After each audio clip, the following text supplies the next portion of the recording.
All right, people. So our next review of the day is going to be for the film Shelby Oaks. Shelby Oaks is the movie written and directed by YouTuber Chris Stuckman there.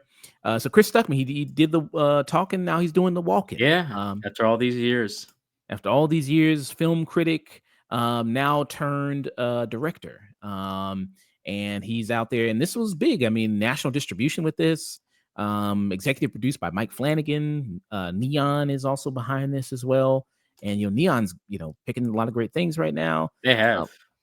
So yeah, he's got a lot. So hey, shout out to him for that. Big ups to Chris Stuckman for that.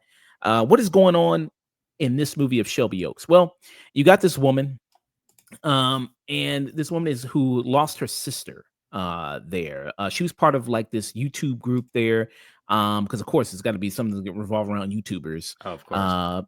There, and then she was part of this called Paranormal Paranoids. There, that sounds like a Nickelodeon show. And they do like what a lot of these people do. They go to a lot of these haunted places searching for things, you know what I mean, doing shit they ain't supposed to be doing. And then the group of them were attacked and killed, except for one of them, her sister Riley, who went missing there. So it's been over 12 years, and you see that her sister there, who her sister's name is, I want to say it's Ruth. I want to say there, Mia. I'm sorry, Mia. I was way off. Mia. Nah, it's all right. It's all right. Mia there, she's still keeping hope alive. She still believes that she will one day find her sister, and bring her sister back home. And she's doing some investigating on her own. And then while she's doing that investigating, she's coming across with some kind of nefarious things and some horrible sightings there, as we see. But Chris, what are your thoughts here, man?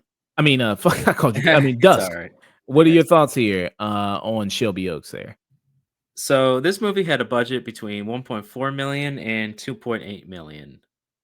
And it already box office so far is about 3.1. So just now, or at least this week, I should say, it's just eking briefly a project. And this is also kickstarted and crowdfunded beforehand, before it got picked up by Neon, and it was at Fantastic Fest this September, and in July, and then they re-edited it in September for the other Fantastic Fest. And I'm going to give this credit. It's not easy it's not easy being a creator. We sit and we do the show, we comment, we critique, and we make a lot of comments, and we're well-meaning in it, because we want to talk about what movies are great, what problems they might have, and what movies are not so great, and what problems they have, or what great movies, and why you should go out and see them. And I'm going to give this, it takes a lot of guts for Chris Stuckman or just any creator who's a critic, to make their own work. Sometimes it succeeds, sometimes fails, but I give it kudos to the bravery of stepping up and putting your money where your mouth is.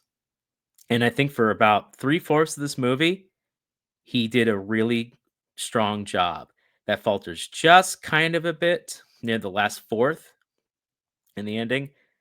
But I think, honestly, for a first directorial debut, this is solid. Okay. Yeah. Like you said, I mean, big ups to him for doing it. Yeah. This is hard to do. I mean, it's hard to make a movie. Absolutely. And like you said, he crowdfunded it. Then I think it got an extra bit of money there from Neon and them kind of coming in. And then they re-edited it, or Reshot, showed reshoot. it, and then they recut it. Yeah. So that's tough there, to do all that.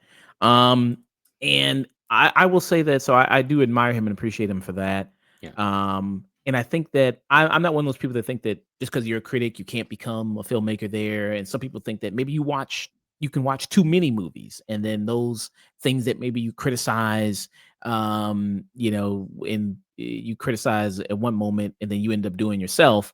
Then you actually kind of end up injecting that into the film there, or into the project you're making. Um, but with this movie, uh, I think it suffers from maybe Mhm. too many things that you already know before, I and can see that.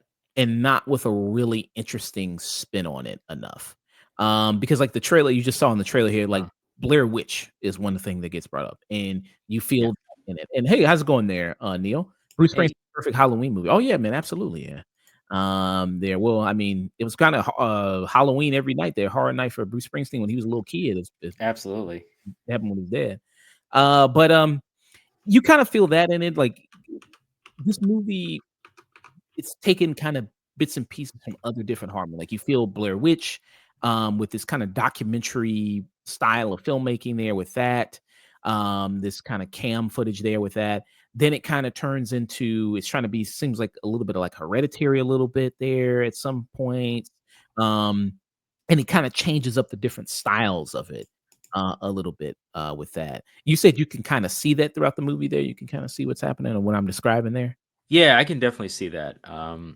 I can see especially this movie definitely felt not like I'm going to change the elements or I'm going to do a super surprise, but it did feel like an interpretation of a genre that clearly spoke to him and he wanted to take his own spin at it, not in a manner that turns it conventionally. Like this isn't a long legs.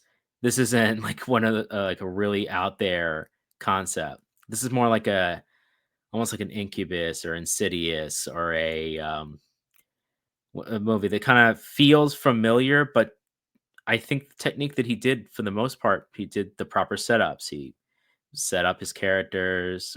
He set up certain parts. It gets a little complicated again. Why I feel it stumbles when you finally start getting some of the answers and the resolutions to the situation. I think he stumbles a bit at that end, but I think for the first three fourths, is it is it remarkable, a huge change? Am I gonna really think about it, all the time? No, but I do think for the budget that he had, with the camera techniques that he utilized, which were very basic, but very we've Mm. seen so many people who have way bigger budgets that don't even use half of, like, their skill set, or don't even use proper dollies, or proper zooming, or in and out, or proper editing here and there, or proper direction for their actors, so I know that should be pretty obvious that you should have all those, but we've seen enough that that's not always the case.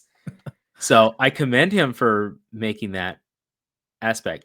But I agree, it doesn't break conventions. But I don't think he was truly trying to. But it does lead to a very big sense of familiarity. Yeah. And you bring up a good point with the shots. Movie looks good. I think Mhm. it does look good. And I think with the look of it, the atmosphere of it, I think he's good at that and good at setting the tone for that. Um, I mean, some of the decisions, just some of the decision making and storytelling there, especially with the lead character of Mia, doesn't always make a lot of sense, and I guess you could always say that, well, she's distraught and Yeah. she's, still worried about her sister there, and maybe she's not in the right headspace for that, and, I do like the lead performance there from the actors, Camille Sullivan there, I think she does a good job, and I like, Riley as well, I think she also does a good job, Mhm. in this, um and you have that, and you also got some, actors who come in briefly, some big name kinda people there, or, if you watch maybe a lot of film and television, you'll know them, like Keith David shows up, like, that was a big get, even though he's only in one scene in the movie. That's pretty get Yeah. big get there. Michael Beach as well, who, is also in this. Like, they show up, I think Michael B shows up a couple times, Keith David only shows up once, but I think he utilizes them very well, and I think they do a good job in this, for the little bit they're in the movie. Um, but yeah, I mean, where it kind of leads to and the conclusion of it, Yeah. it kind of feels like when it gets to the climax of the movie, this feels like almost like this would be the part of the midpoint of the movie where things would get really crazy, and then it's like, okay, you're waiting for like maybe something else to kind of maybe follow it Right. there with it. Like you understand what I mean by that? Oh, yeah, no, no, no, I totally get you. And instead, it kinda feels almost like uh, semi twist on Rosemary's Baby. Mm, yeah, I can see that. Yeah, Rosemary Baby there. That's another kind of influence there. Oh, yeah, very much so. Yeah. The Uh, yeah, go ahead. oh no, you good. I'm sorry. No, the implications of the horror in it, I think I did appreciate because when they go over the details of before that slight change and what's happened to Riley, and you're like, oh my god, holy crap. Yeah. But yeah, And that resolution, you're like, okay, this would be you have 20 minutes left in the film, and this is the near climax of the movie, and this should ratchet up, and yeah, instead it's kind of where it ends. yeah. Um, and what happens is how she discovers what happened to her sister. Yeah.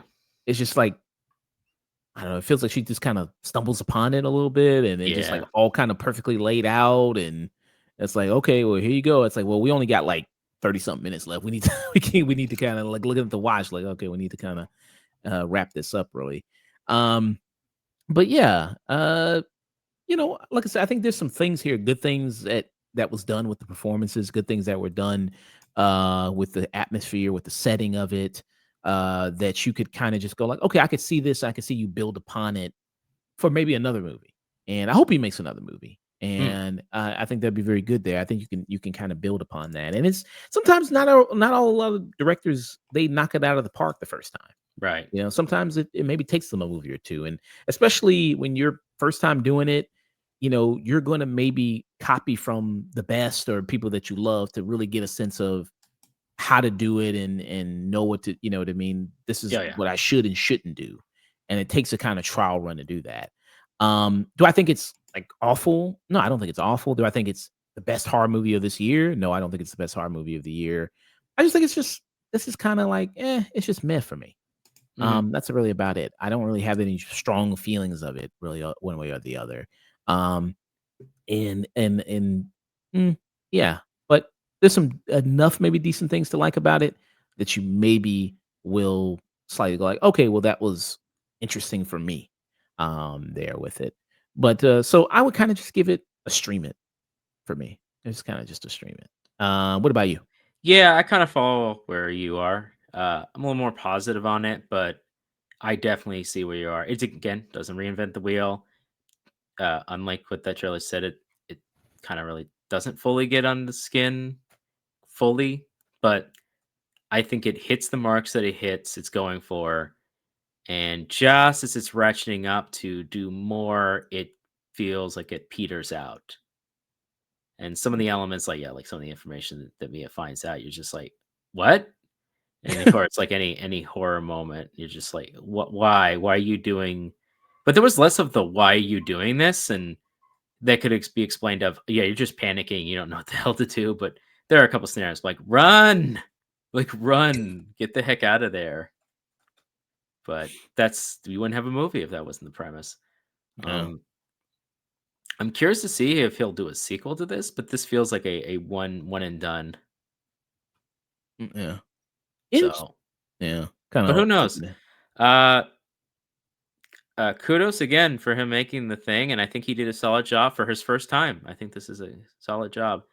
Um, I hope he learns lessons from the making of this movie and goes on to make a better one. But as is, I think he did a solid first effort. I'm going to give it a high stream it. High streaming. I'm Okay. going to high stream it. I think it's not a perfect movie, and it's got a lot of flaws, but I think he did a solid job. I think it's you sit right at home and on streaming it at home. Mm, okay, yeah. If this was on Shutter or something like that, Yeah, if this was on Shutter, this would be a perfect Shutter movie. okay. Yeah, I can see that. Yeah, sitting at home watching it on Shutter. Yeah, So yeah, so 2 streamings yeah, for Shelby Oaks there. If you can catch it, I mean, I know Chris Stuckman's a big proponent of seeing it in the theater, I agree. I you agree with know, him. and if you want to, yeah, I mean, there's a lot of people who did crowdfund to it that go like, "Well, I feel now I gotta see it because I already paid my money You basically. I should. helped create this thing, so yeah, sure, I'm gonna go see it. I got an obligation to see it because I spent some money on it. But did you donate any money, crowdfunder, GoFundMe? No, I didn't. Oh, okay, you're not compromised, man. No, I'm Uh, not compromised. I'm not uh, Stuckmanized. No, he hasn't done Stuckmanized in a while. yeah. Oh, he doesn't do that anymore. No, no, he's been, yeah, ever since as he's been trying to make this movie, and the last big thing I saw from him was when last year when it was Madam Web, and everyone had the review about Madam Web, but Chris decided to go and did a whole did a review not bashing the movie, but how the The producers and movie, people yeah. screwed over the cast and screwed over all this, and look at from the perspective of a production and someone who worked on it. And it's like, I don't blame any of the actors. I don't blame any of this stuff. I don't even blame this. This is a production problem, and this is this, and this. And people are like, yeah, we get that. But we also know you're making a movie. So we also know you're sucking up to the production people because Sony, you're using Sony cameras. And Mm, so you're like, he's kind of like in the rock and a hard place. It was one of those situations like, Chris, it would have been better if you just didn't say anything at all. yeah. But Well, at least it's better than Madam Web. This movie's oh yeah, better than Madam Web. yeah. And you know what? You know, if Chris Tuckman is smart, and I know he is, he's smart enough to make this. He should put on his poster. You can quote us right here. The Afternoon Tune. It's better than Madam Web. You can Hey, quote us, Chris. You can quote us. Put put our channel underneath it, and you can put that on your poster. Better than Madam Web. at least it's better than Madam At Web least it's there. better than Madam Web. So two streamers, Shelby Oaks there by Chris Stuckman. We got Stuckmannized. He against Stuckman.